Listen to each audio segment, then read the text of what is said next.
Okay. Let's see. What are we looking at here? We good? We good? Almost. Checking. Let's check. This gets me so excited every time, bro. Let me just see if we are live. Are we? Are we? Am I?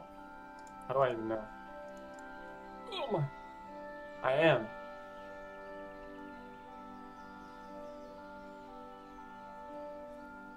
Okay, we're golden. Let me just pull up the stream on my phone, and then I'll be able to see if there's any. Oh, the chat. That's how you do that. Hang on, I gotta figure this out. I gotta figure out how to pull up chat from on my screen because I turned that off at one point and then I never turned it back on because I figured I would never need it. But that would solve the issue of having to like look at my phone for at chat. This is kind of magical. Okay, outputs. Where do I even put that, bro? General, no. Studio mode, show preview. I don't think this is what I'm looking for. Sorry, y'all can't see what I'm looking at, but I'm just trying to enable YouTube chat on stream.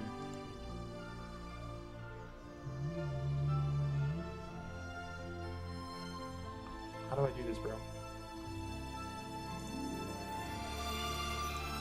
Okay, this is not the vibe. Let's go. What do I want to listen to? Let's just do. We don't need music right now. Properties? Wait, what if I add? Hang on, this might be it. This might be it. It's not it. Okay, we're gonna have to Google this. Hopefully no one's watching right now because I don't know what I'm doing. Okay, how to add YouTube chat to OBS. Okay, pop out the chat from your live dashboard, copy the URL, what? And add it as a browser source in OBS. That is way too much work. I'm just doing it on my phone. There's no need to be doing all that. Let's just do this on my phone. Brian Sodi. Boom. Boom. And add it as a browser source in OBS. That is way too much work. Okay, fire. Fire.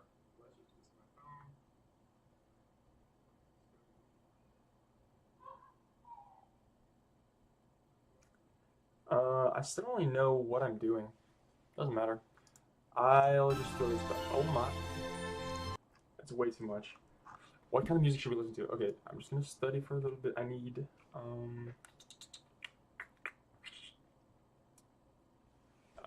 it could be, what did we have last time? Copyright free. Okay, you can watch. I'll let you watch. Okay. Okay, copyright. I don't need this up anymore. Copyright free. Christmas music. No. Let's do ambient. Yeah, ambient background. Should be fire. Should be good. Oh, no, we go copyright free Minecraft music. Perfect. Okay. How does it sound? Yes, okay, that's what we want. All right, let's do this. We have our Notion pulled up. So we like, and then don't need that. Textbook out over here. All right, we're back in business. I do want to actually pull that back up here.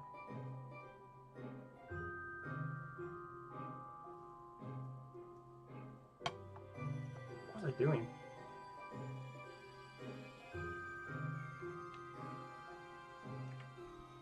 Okay.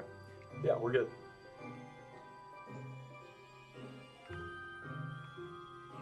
music is a little too loud for my liking, but I think that's on me. Yeah. Okay, fine. Alright. So, we left off last time at 2.6 types and forms of interest rates. Now we're moving to 2.7. Our goal for this 1 hour study block, which I have till 6:42, is to complete 2.7, which is a super long chapter. Remember to have your financial calculators on the ready, because we're going to be doing a lot of time value of money stuff. And also note that by no means am I instructing here or teaching. This is simply me speaking out loud to help my own learning, because I need to know this stuff, and I don't. So, by speaking it out loud, hopefully I can understand it better. And also, I don't expect anyone to actually watch these streams as like entertainment.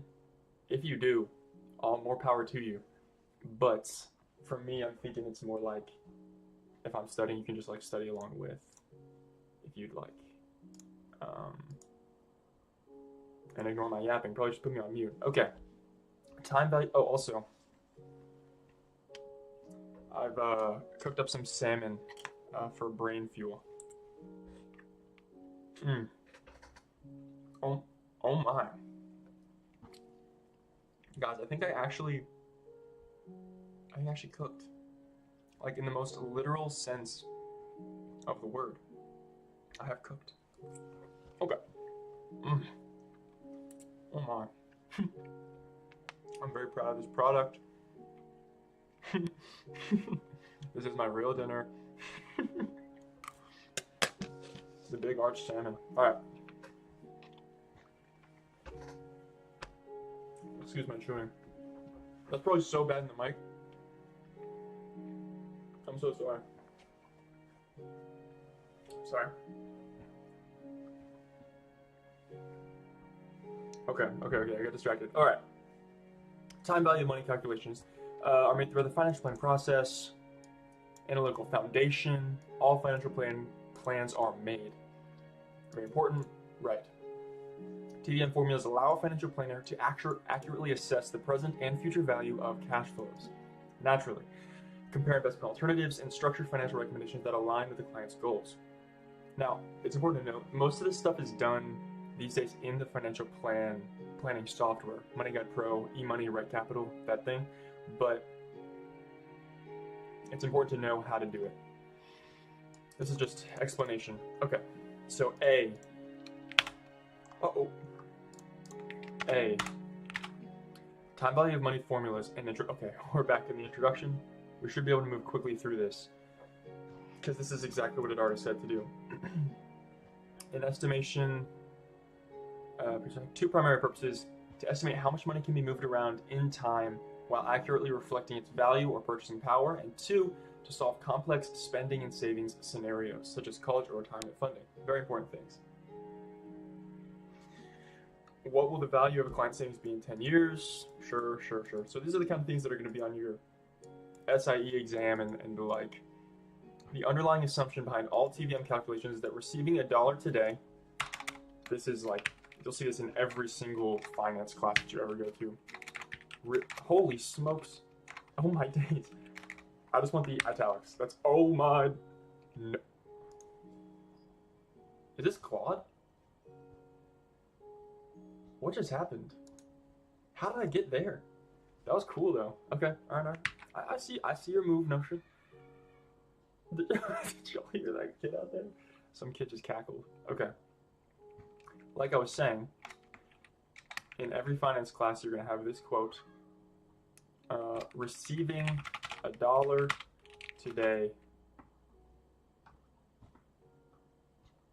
I'm so distracted.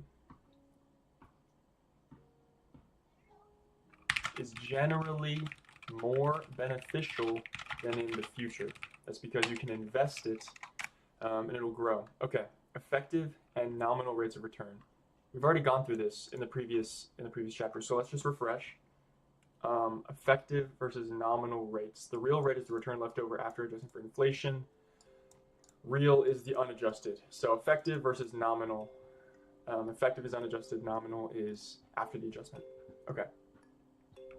So compound interest is premised on the idea that interest earned in a prior period is reinvested and earns additional interest in subsequent periods. Referred to by Albert Einstein as the eighth wonder of the world. I did not know that. This mechanism adds a level of complexity when calculating present or future values. Compound interest, okay. Which substantiates the less well-known component of this quote. He who understands it earns it, he who doesn't pays it. He who understands it earns it, he who doesn't pays it. Okay, whatever. Okay, example. I love examples. They are the best way to learn.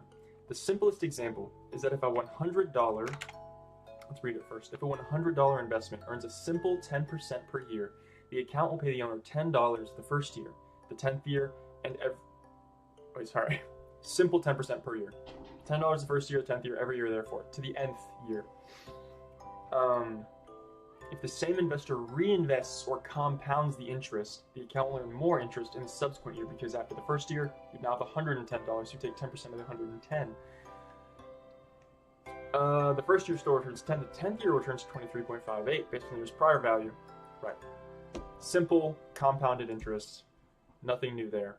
When performing a TVM calculation, it's generally assumed that all accounts will compound interest earned. Okay, it's generally assumed that all accounts will compound interest earned. The interest rate, or the investor's required rate of return, the IRR, is the variable that compounds or discounts the cash flows. It's the variable that compounds, okay, perfect. Compound interest considers both the principal and the interest earned on the principal. This is the variable that keeps values equal across time. When using TVM formulas, it's critically important that the interest rate used be an effective rate, one that considers the effects of compounding. Okay, let's write that down. Effective, no, bold, holy moly, effective rates,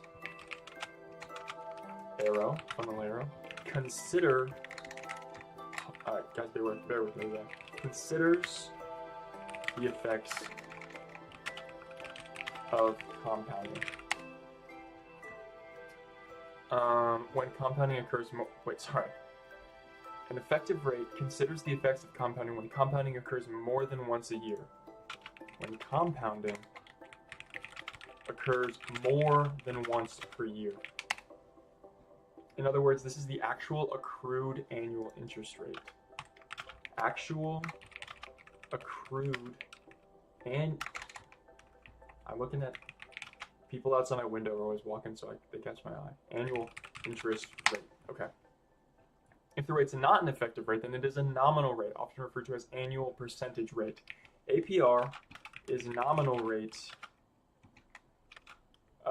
equals not an effective rate. The nominal rate may be used in a financial calculator because the calculator can automatically adjust for the compounding period. Ooh, interesting. That's your N, the payment frequency. The APR generally may not be used in mathematical formulas unless adjustments are made to the formulas. The following formula is used to adjust a nominal rate to an effective rate. So, you can use your APR in a financial calculator because the calculator has the ability to incorporate the years, the number of years, to the formula. But on paper, that's not how it works. So,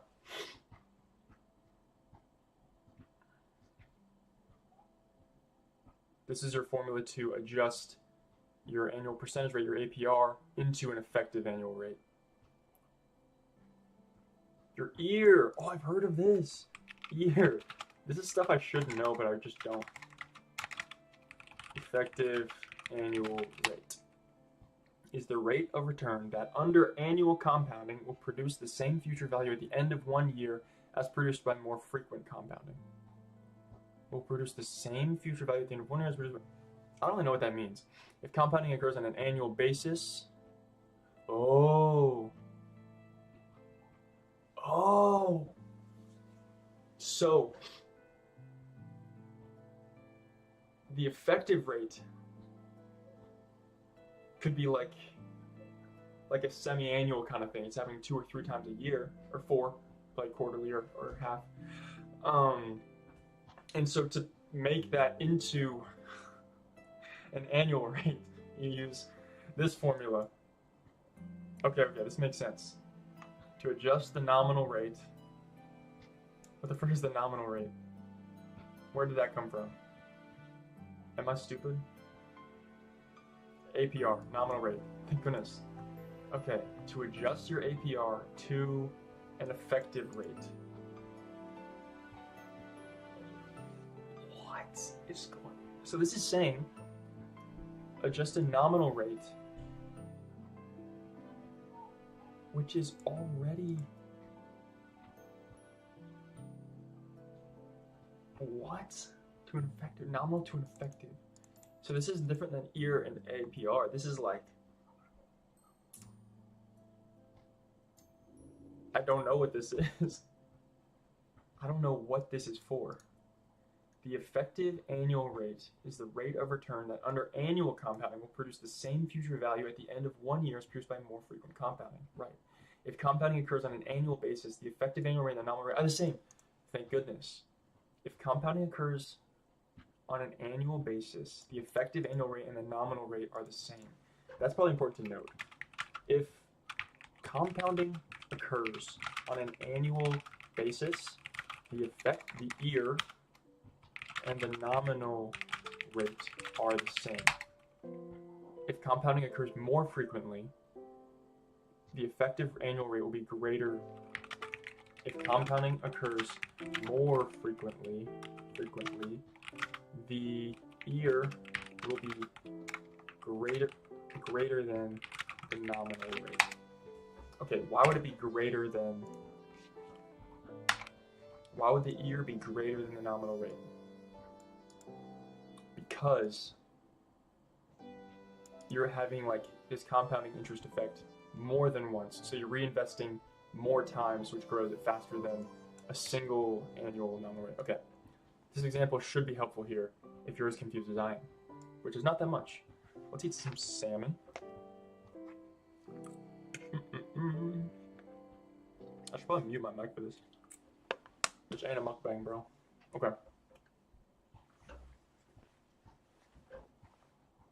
It's so good. Oh my word. Okay. What is the EAR, the effective annual rate, in a bank account that has an APR, the nominal rate, annual percentage return, rate, sorry. What is the EAR in a bank account that has an APR of 6%, but the interest is compounded quarterly? Okay. So what this is saying is, once a quarter, so 4 times, the 6% interest is reinvested, so it's growing faster. So we're going to use this effective annual rate formula. EAR equals 1 plus your APR, so 1 plus another one of these, and our APR is 6%, so 0.06, divided by M, which number of compounding periods per year. So that's 4 per year, raised to the 4th. And then from all of that, you subtract 1. Now, I obviously know what that is, but I'm just going to turn the page so that we can see exactly what's going on. We can see 6.14%. Okay. That makes sense. I don't know what all those words we're talking about. This is simple. In addition to the effective annual rate, there's also an effective periodic rate. Okay. There is also EPR. Also EPR, or effective periodic rate. IPER. What? IP, perhaps. The rate charged by a lender, or paid by a borrower. Okay, this is important. This is important, guys. Write this down. The rate charged by a lender or paid by a borrower per each period. Okay. Now, how might this affect it? The EPR can be a semi-annual, quarterly, monthly, or daily rate. A daily rate, in fact, the EPR can be any time interval, for example, every 10 years. Interesting, so this has a lot more fluctuation, which makes it difficult to factor into our problems, perhaps. Let's look at the example. What is the effective monthly interest rate? The effective monthly interest rate. The effective periodic rate. Okay, so this is effective monthly interest rate equals, okay, so in our example, the effective monthly interest rate is the same as your EPR, your effective periodic rate, because the month is the period. So, let's simplify this, or extrapolate that out. Okay. On a mortgage with a stated APR, we're given that our APR is 8%. Kind of high, I think. I don't know, what am I talking about? This is the rate necessary to determine the monthly interest charges on a simple interest mortgage with a monthly payment.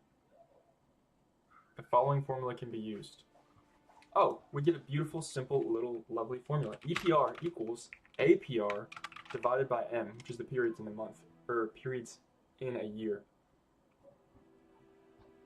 So, did it tell us monthly interest rate, with the monthly interest rate? So, also in our given, we have M equals 12, because there's 12 months in a year, and that's what we're solving for. So, EPR equals 0.08 divided by 12, which that is 0.067%. It's not a lot, I'll tell you what, but it's every single month. This makes perfect sense. Yeah, that's super simple. That's not even complicated at all. Okay, figure 2.5 illustrates common variations of the equations used to adjust between nominal and effective interest. Okay, so there's going to be a bunch more of these. Formulas for adjusting between nominal and effective interest rates.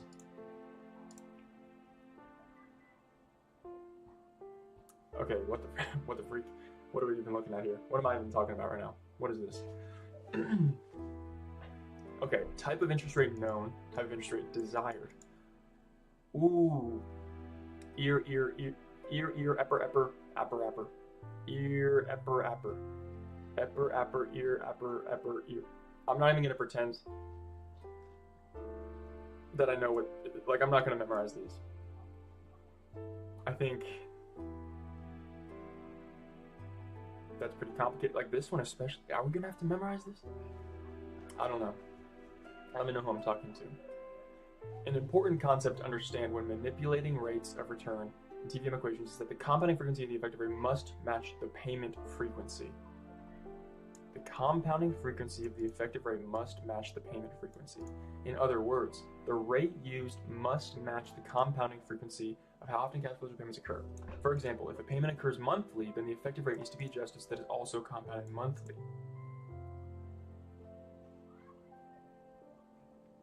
This seems logical. This adjustment does not influence the actual interest earned. Instead, the adjustment alters how the rate is interpreted within the equation. Simple. Payments are the periodic inflows or outflows that occur during the evaluation period. Payments are used only with annuity equations.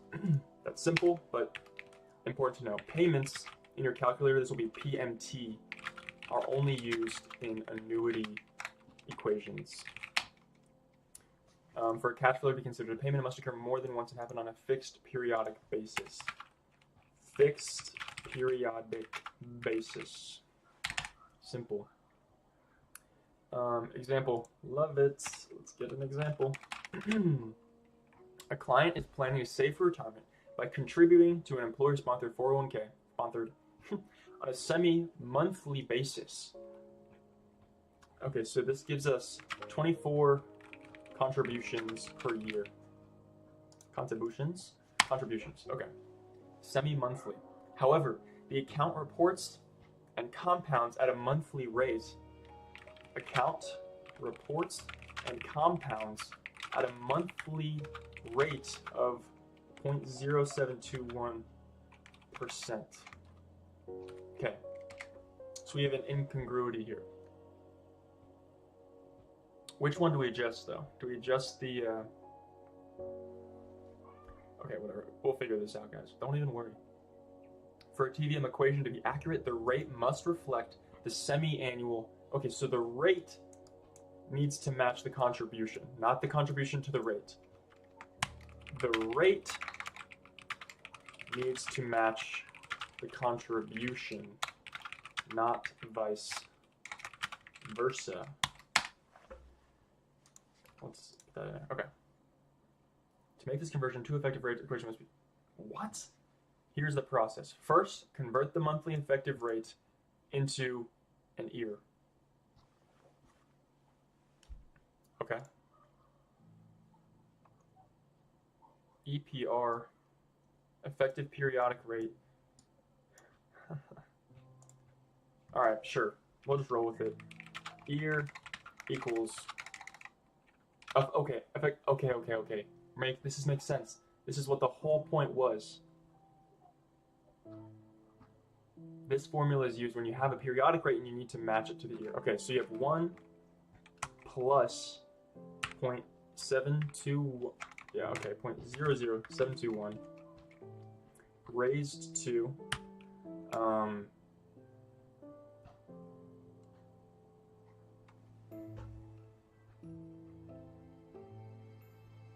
okay, I was going to put raised to the 24th, but it's actually to the 12th.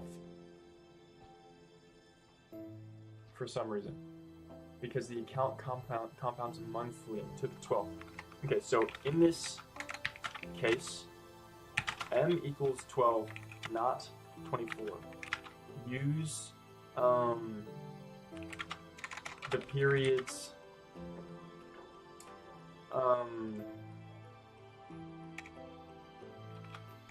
the accounts, not the contribution. Okay. But then that formula is not done, you subtract 1. And that gives you 9%. Okay.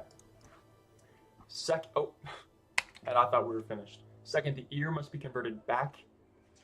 The effective annual rate must be converted back into a semi-monthly effective rate as follows. Guys, this is a bit more complicated than I expected. Step 2. You take your new ear at 9%, EPR equals, and now we're just doing the inverse. 1 plus, bro is screaming. 1 plus 9%, 1 plus 0.009. Nope. Can you even type, bro? 0.09. Raised to the 1 over 24. You go back. Minus 1 equals 0.360%. Okay. This new EPR can be used in the formula to determine the required savings amount, the future value of the account, or whatever else the financial planner may be calculating. Okay, so what is this even doing for us? What is this for? A client was planning to save for retirement by contributing to an employer-sponsored 401k. So they were going to contribute twice a month, but the account compounds once a month. The rate needs to reflect the semi-monthly compounding period. The rate must reflect the semi-monthly compounding period. Okay. But since we only know the rate at the monthly, I just don't fully understand why you can't just put this to the 24th and call it a day. I mean, it would be huge, it'd be massive, it'd be a monstrosity, but okay. Alright, whatever. Where are we at here? 34 minutes we've been doing this. Or not 34, but 30 minutes, or 25. Okay.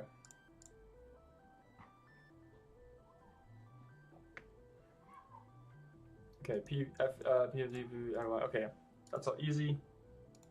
You need to know what future value, payment, PV, present value, sorry, out of the Y, and NR. That's all simple stuff. If you don't know it, you should probably go home. Relationships between inputs and outcomes when working with TVM calculations. Okay. Ooh, this is a cool chart. I like this chart a lot. This seems like it'd be helpful in the future. So I'm gonna steal it, and we're just gonna throw it right in our notes. Because I think that'll be helpful later. Let's take a image, upload file, downloads right there. Okay. I think this is great. So you can see that when you increase the I to the Y, the percent, present value decreases, future value increases, annuity decreases. Like, it tells you all of the relationships between them. That's really cool. I like seeing that. Future value of a single sum. Oh, this is straight up recap. We're golden, but I'm still gonna figure out how to do this. Working through it just to refresh my memory. One of the most common questions in all of finance is how much will a sum invested today be worth in the future? A financial planner chooses a basic future value formula. Future value equals present value. You don't even need to do this with a formula. Let's use our calculators for this and see if we can't get the exact same answer. Okay. Assume Jack makes a $10,000 deposit into a 3-year certificate. Okay, so the present value is $10,000. We're going to make it negative. Okay, and 3-year certificate of deposit, it's a CD, pays an interest rate annually of 5%. Now, my answer that I got on my calculator is $11,576.25, which is exactly what they used. It's a very simple formula, but I find the calculator so much faster. Okay, so this is super easy, guys. Barely an inconvenience. Okay. Present value of a sum. So it's simple. We did the future value, now let's do the present value. It's almost exactly the same. Okay, assume Melissa needs to accumulate $50,000 in 10 years. So now all we do instead is put $50,000 as our future value. She's confident she can earn an effective rate of 8% annually. So you put 8 as our I to the Y. In 10 years is our N. Our PV should be $23,159.67, which is gold. Simple stuff, guys. We did this in busy 420, 220, 220. Okay. Series of payments. Okay, now we're doing annuities. Holy smoke. Like, see, we're not... You don't need to memorize that. Just use your calculator like a real person. And even the real people aren't doing this with your calculators. But regardless, example. Thomas would like to know how much he can accumulate if he invests $5,000 per year. So that's our annuity. That's our payment. At an annual 9% rate of return.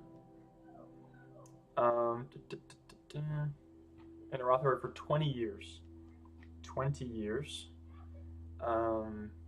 How much he will accumulate. So we're looking for our future value. We're looking out into the future of his annuity. And so what we're going to get is $255,000, 860 cents. It rounds up to 60 from 59. So that's super easy, super simple. And again, I got a negative number, but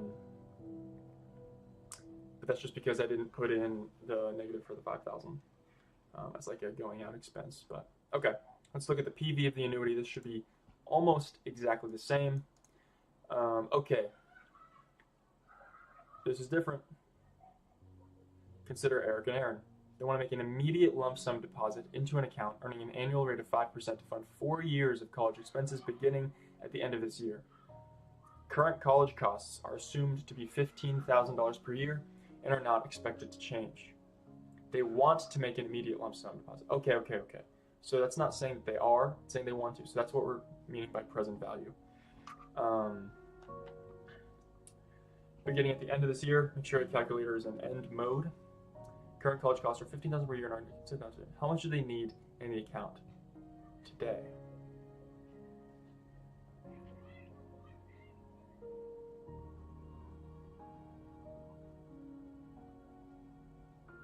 So I'll be honest, I'm a little confused. So 15,000 is our PMT. Let's just put in what we know. When in doubt, put in what you know. Negative $15,000 is our payment. Make sure you're clear, by the way, between each of these. $15,000 negative, PMT. Okay, 5% out of the Y. And the N is 4 years. And so we're just looking for the present value of this. Okay, it's simple. Yeah, it was even easier than I was doing. So we got 53,189.257 rounds up to 26. So we're good here. So all of this present value, future value stuff, these are all basic. These are very, very simple. Let's see what this example says. Reconsider, Eric and Aaron, sorry, who still want to make an immediate lump sum deposit into counter. However, now it is assumed that college costs are paid $75,000 per semester and are not expected to change. Assume that college costs are paid 75. Okay, so per semester we're just doing a biannual now. So instead of 15 a year, it's 75 twice a year. And our expectations. How much do they need in the account today? Okay, so let's wrap our. We're doing some synthesizing here of concepts. We need to calculate the appropriate EPR for semi-annual payments.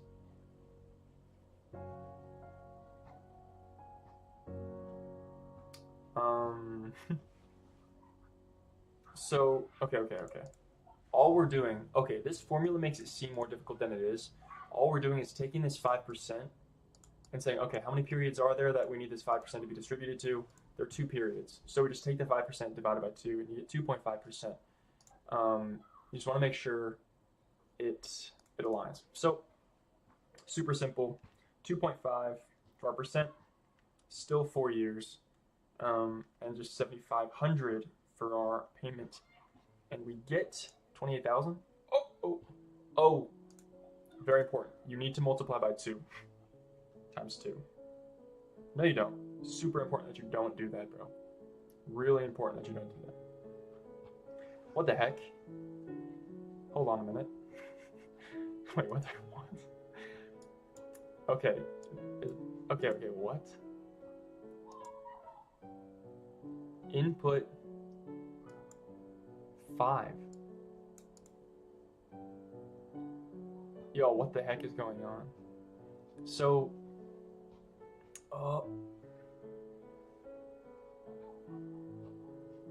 this is interesting. This is very interesting. So, 8 periods. What the freak? The calculator keeps your. Okay, so since we're not doing this formula for EPR, all we're doing is instead increasing the number of periods rather than adjusting the rate. Annual rate is still 5%. Okay, interesting. That's kind of interesting. So n turns into 8 periods. Still 5% per year. I'll allow it.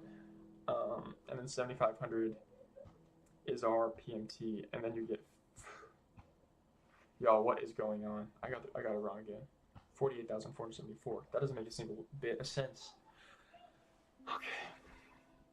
Okay. 7,500 is our PMT. We're not solving for future value. 5 APR. 4. What the second N? What is that even talking about? Y'all, I'm tripping. I'm kind of confused. So it's computing for present value. Let's just try again. Maybe I had something wrong in my thing. Oh, I put negative. That's why. 0 for future value. We're keeping 5, and then we're just doing 8 for n. So I got it wrong again. Guys, I keep getting it wrong. What the heck is going on? After adjusting the m to 2 periods per year. 2 periods per year. The APR will still be displayed on the calculator screen, although the EPR is being used for the calculations. Okay, is this because I have a weird calculator? I think so. 7,500 PMT 2.5 IR 8 periods. Yeah, this is the problem, y'all. Yep, that was the problem. 53,776. Okay. So you have to adjust the number of periods as well as the rate. Very important. That'll mess you up. That clearly did for me. So just check how much time I have left here.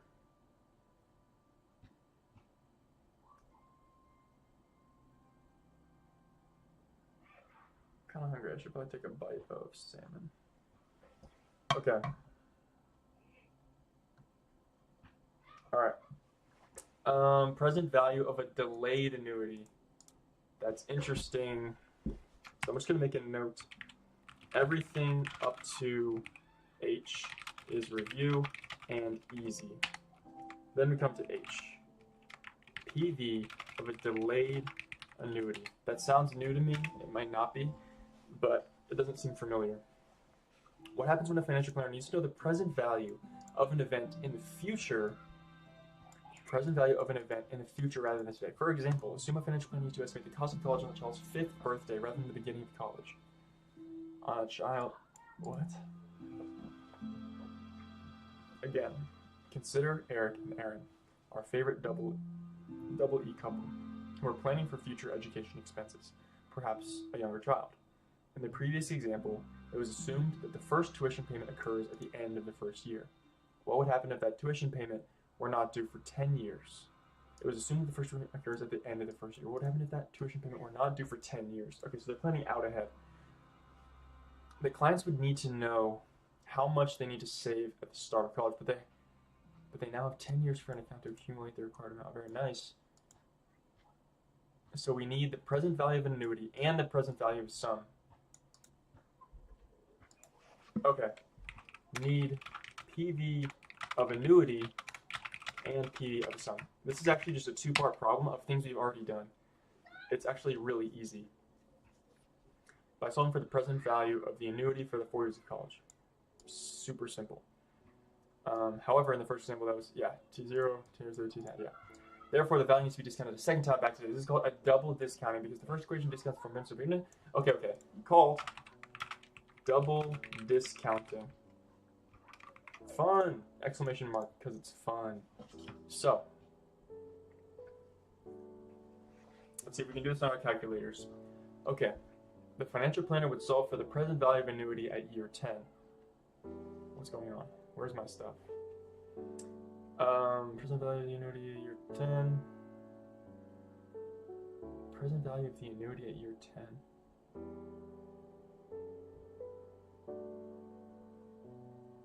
Discount the results to today. Is this already, did we already do? Why did it already do the first part for me?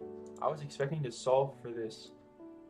This is already the second discounting part because at year 10, this is when college begins. This is when the first payment begins. So we've already done the 4-year. I guess that's because we just did that in the previous example. So then you just take that amount. This is the problem here. What the frick is going on? What is this? I guess this is just a simple. That's that. Okay, so it's just simplifying it down. I'm actually a little bit confused at what the heck these problems are talking about because I'm not using the formulas, bro. Where it may be simpler to use the equations and then use the TVM keys and efficient. This is because the calculator cannot simultaneously handle both steps. I think it's better with the 2 steps. I wouldn't listen to this. This looks complicated. A calculator is pressing a few buttons twice as simple. All you have to do is store this present value. The present value becomes your future value. Okay. So in your first discounting, in your first step of discounting, when you're taking the 4 years of college to the beginning at the start of college, when you begin tuition, you're trying to figure out how much do they need. That becomes your present value at that moment. But then when you're comparing that time period to today, which is 10 years until that starts, that becomes your future value. And then it's simple. So yeah. I don't know. That's pretty easy. I wouldn't worry about that, y'all. I got that for you. No sweat. Future value of a Why are we making up words? Why are we actually making up words? Future value of a geometrically varying annuity. Huh? Up to this point, the assumption has been that the dollar amount of each annuity payment received or paid is fixed. This assumption is sometimes referred to as a fixed constant dollar level payment annuity. Fixed annuities, easy. However, there is an alternative. Sometimes a client's payment will increase from year to year by a constant percentage.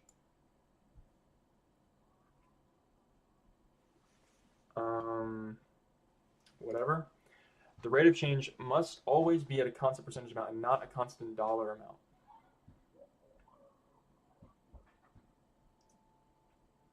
Sorry, I'm getting a text.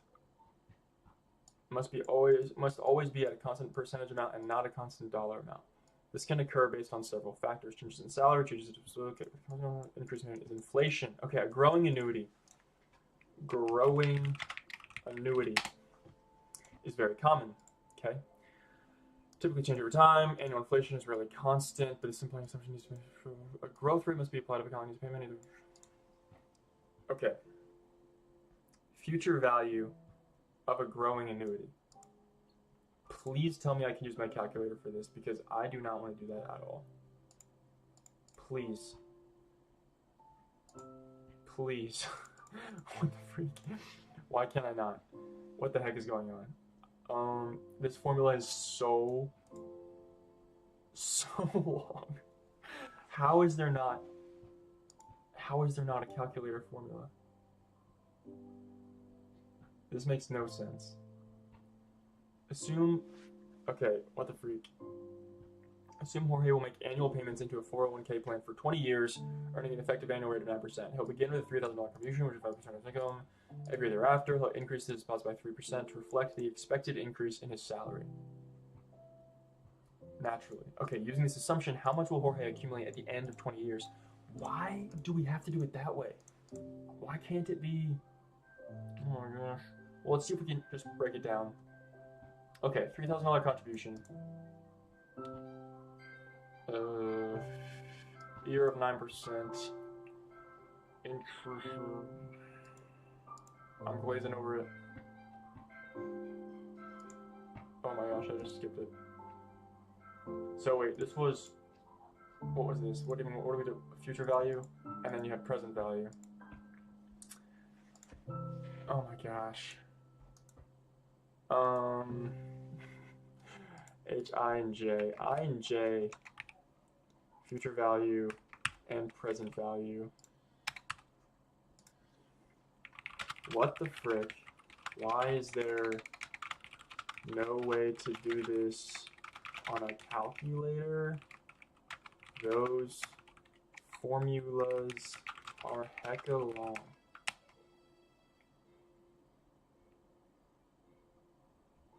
Alright, fire. Let's just go to K. Serial. Oh, I love serial. Interest rate. Another method.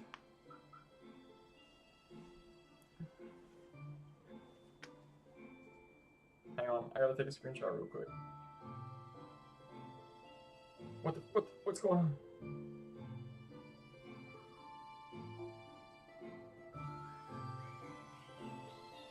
Stop. Okay, this is funny. You guys are not going to see this at all, but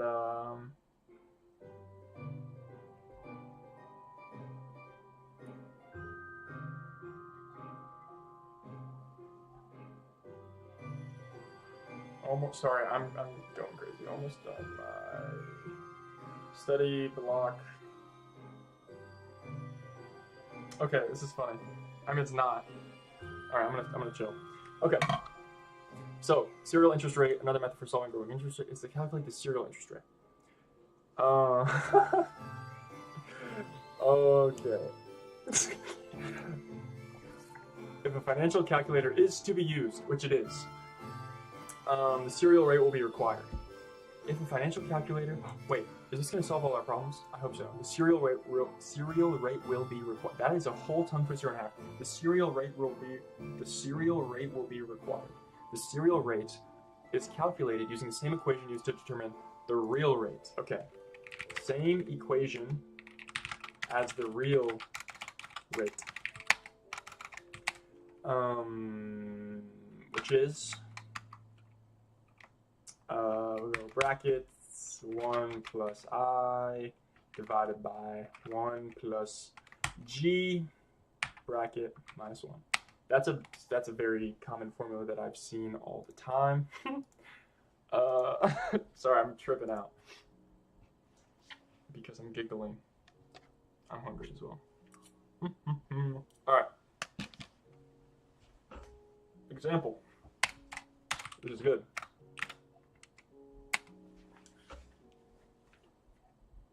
One moment. Okay. Consider the first step in the previous retirement saving example where Josh and Rebecca needed to determine how much to save by retirement to fund a growing stream of retirement payments. Using assumptions identical to those above, the problem could have been solved using the fixed annuity equation. Sorry, what are we talking about? Using assumptions identical to those above. I just don't know what's going on. The problem could have been solved using the fixed annuity equation by substituting the serial rate for I. First, solve for the serial rate. I can't see what's going on because that's all the way back here. Josh and Rebecca are so far away from this page. So I'm just gonna not do this. I mean, we all see what's going on. We all get it, right? It's not that tricky. Yes! Okay, fire! That's good. This is really, really good. Because I ain't doing those equations on, like, what are we talking about, you guys? This is insane. Okay, let's pull out our calculator. What if the Rosenbaums needed to determine the future value of their retirement annuity? Not that this is not a realistic issue, because none of these are no, they're literally just saying, you don't need to know this, so this isn't very realistic. But hey, for demonstration purposes, I love that when I'm trying to learn. This now becomes a two-step solution as shown below. Step 1. This is your serial rate, right? The 1.04? Nah. It's not. It's not. I don't know what that is then. 1.04, scanning for 1.04. Or 4%. Oh, what do we have there? Okay. See, like this is, what do we, okay. 4% per year, that's how much you're growing. So, you're taking your 80,000 per year divided by the growth rate. This is too much. Annuity due payments. At the beginning, annuity due, okay. This is when you have to change your financial calculator to begin mode. Let's hop out of that. Okay, beautiful. We're in begin mode. Client wants to make sure he leaves a legacy for his wife and children, but he also wants to ensure a comfortable retirement while alive. Assume the client's required rate is 7%. Okay. And he wants an initial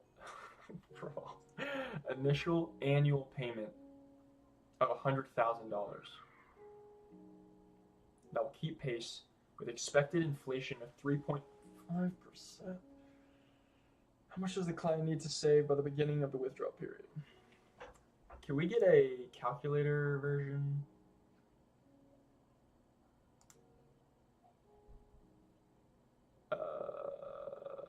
Inflation, we can just subtract it, right? So we go 7 minus 3.5. And we put that as our I to the Y. Is 100K... He wants to make sure he leaves a legacy for his wife and children, but he also wants to ensure a comfortable retirement while alive. The client's required is 7%. He wants an initial annual payment. Initial annual payment of $100,000 that will keep pace with expected inflation. So 100K is our PMT actually, which is kind of crazy. Forever.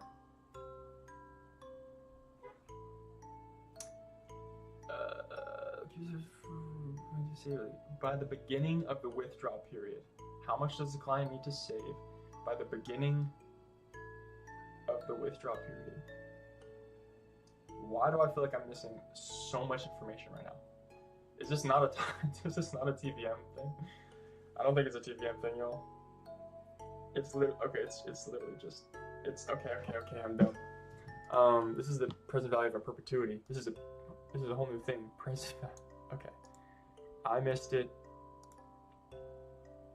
I thought we were still doing this annuity due thing. That's on me. But this is good to know. Present value of a perpetuity. So PVP equals PMT divided by I minus G. Okay. Which is okay.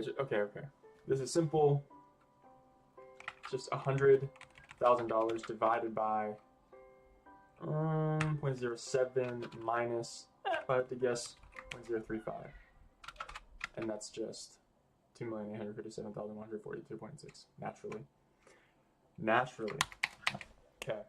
An interesting thing about perpetuities is that the present values are not significantly larger than traditionally estimated annuities. Okay. Time value of money summary.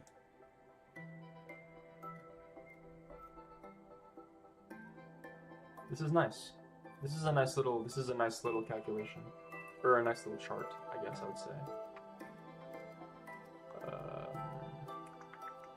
Yeah, it's a very useful chart.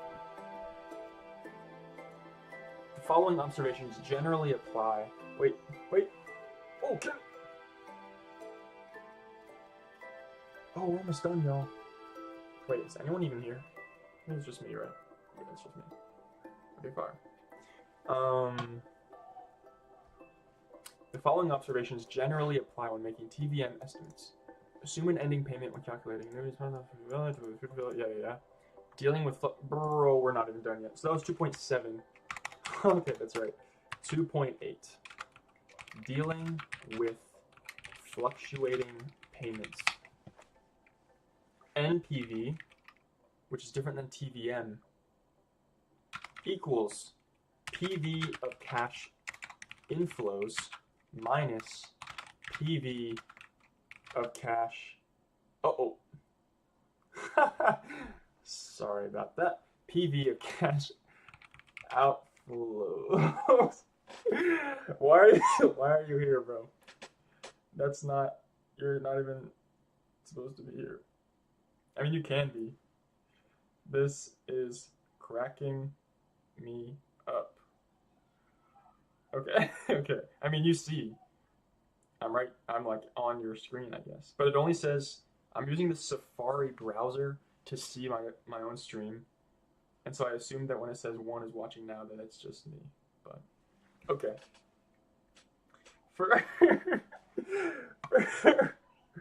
No, don't leave. Okay. For that, I'm going to eat a bite of salmon because I'm hungry. Alright. I know. It's my dinner. Okay. So our NPV is the PV of cash inflows minus PV of cash outflows, and that only gives me a little bit of PTSD from last year. Wait, what the frick? There's a chat going on? Okay. This is conceited, and I only have 5 minutes left. But I gotta see, because I don't even have the chat pulled up on my dang. Oh gosh, she's hurt now. Oh gosh, this is not good. How do I even see my own? How do I see my own chat? I literally don't know how to look at my own chat. And we're back. Slavery day. Fun. I always use my calculator to remember my growing unique, so I don't know what they're saying that. That is so funny, bro. This is silly. That's so funny. Okay, guys. No more distractions. We have to get back to business. Because my movie night is in literally 30 minutes. Okay. These last 4 minutes and 20 seconds are going to be the best studying we've ever done. Let's check Let's check. Okay. 2.8. How much more? 2.8, 2.9, 2.10. Okay, wait. This is easy. Knowledge check. We're fine with that. Summary. Okay, so we only need to do 3 more. 2.9 looks like a doozy. Okay, we'll figure it out. It'll be alright. Okay. NPV is net present value. Of course, this should be reviewed, so I think we'll be okay. Because this is all in our calculator. Okay. We have a button for this. I don't know how to use it, but there's a button right there. So, so yeah, you're just inputting cash flows. That's all you're actually doing. So this sounds like it might be difficult, but it's not. Sorry, NPV, not TVM. That's what we want. I'm gonna put my calculator back in N mode really quick. Then it's a cash flow button in my calculator. So you're gonna clear your flows. Okay. Now your calculator should have flow 0, which is your first year. Sorry. Flow 0, let me just explain this for a second. Flow 0 is if you're inputting an initial lump sum into your cash flows before the rest of the cash flows begin. So year 0 at the start of it. Year 1 is cash flow number 1. So you're gonna leave it at 0 if there's not a lump sum initially. So, for example, in this one, I don't wonder if they're gonna go, wow, they're not even gonna do it. That's insane. Because I would hate to do, you see all this work? I would literally hate to do that without a calculator. Excuse me. Okay. So, where's your input? Input, boom. Now we're at flow 1, 1500. Boom. And it's the whole year, it's once. So, what the frick? What did I just do? Oh my god. Guys, I'm rusty. Super rusty. Input, 0. Input, okay. Flow 1, 1500. Not 15,000. Input, 1 time. That's right. Okay, then 1,000. Input. This is what you can't see what I'm looking at all. I'm very sorry for that, but that's fine. Don't matter. Input, 500 again. This one you could have done, since year 3 and 4 are exactly the same. You could do 500 times 2, but I'm just going to do 500 twice because it makes it easier to track. And then lastly, of 4,000 one time. And so with all that put in, the client is making 11%. So you put 11. Where do you put 11? You go back, you exit again. Where do you put 11? How do you do this? I put in my cash flows. But before you can solve it, you need to do calculate. Aha! I was 1 click away. Okay. 11% for your, is it I or IRR? Internal rate of return. No, it's just your I. Okay, then you do NPV. Okay, I don't even know if that's right. 5,231. 231.75. 5,231. Minus.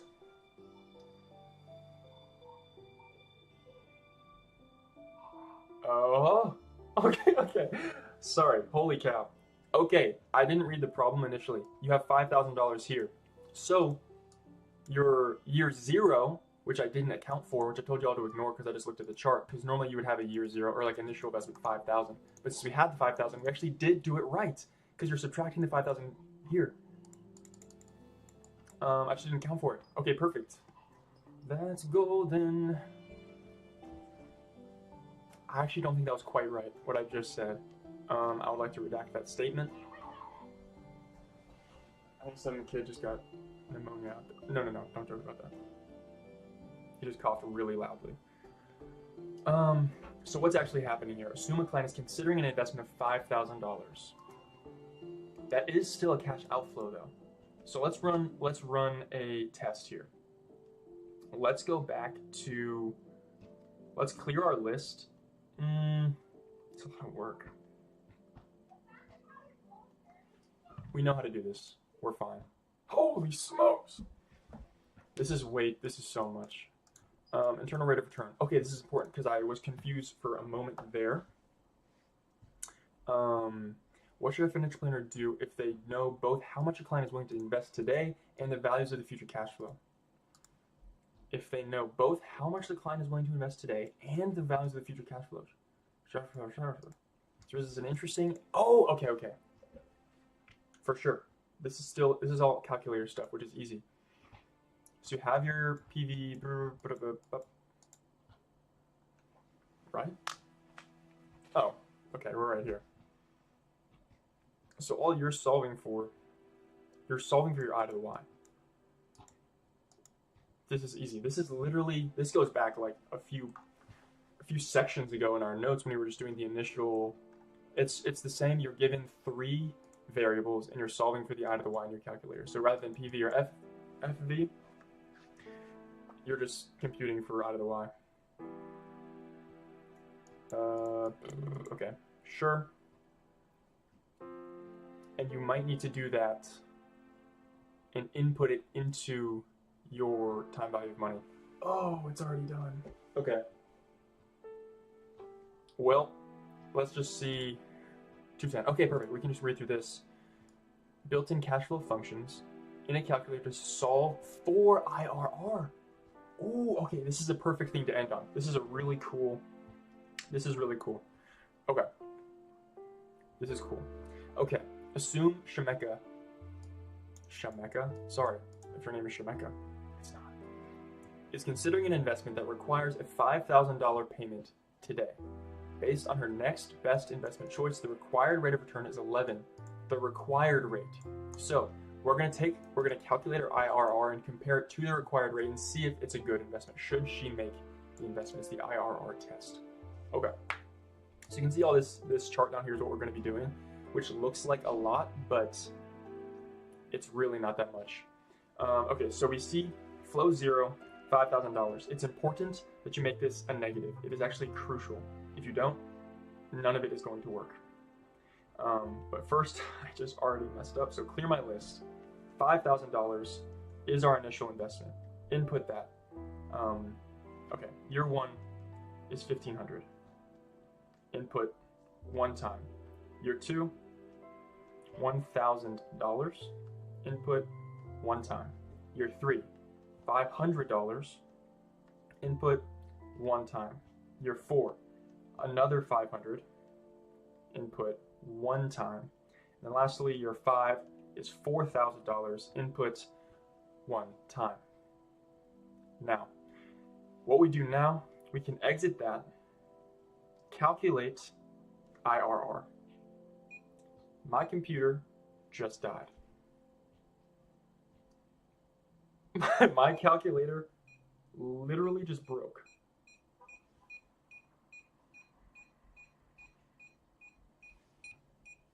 What the what? Stop. So, I guess I was just too good, and I inadvertently broke my calculator with how well I input those buttons. And now it literally won't stop beeping. So that is a little bit problematic. But, you know, we did all this right, and it was about to give us 12.55%. And with that, what would this be? NPV. Okay, yeah, it's fine. It's just a different way to prove that that's valuable. I might have trouble sleeping tonight. I guess I don't need an alarm clock anymore. Because I'll just always be awake. Alright, let's do this. Oh, I should probably change this to check me out, y'all. Hold up. Bye. Alright, well, I'm gonna just throw this out the window. This has been a fantastic stream. Let me check to see if any of y'all said anything in the time I was gone. And if so, perhaps we can just wrap this up in a clean way. And leave no open ends. Well, good to know that no one was talking. Nice. Alright. Well, this was fun. I'll check back later.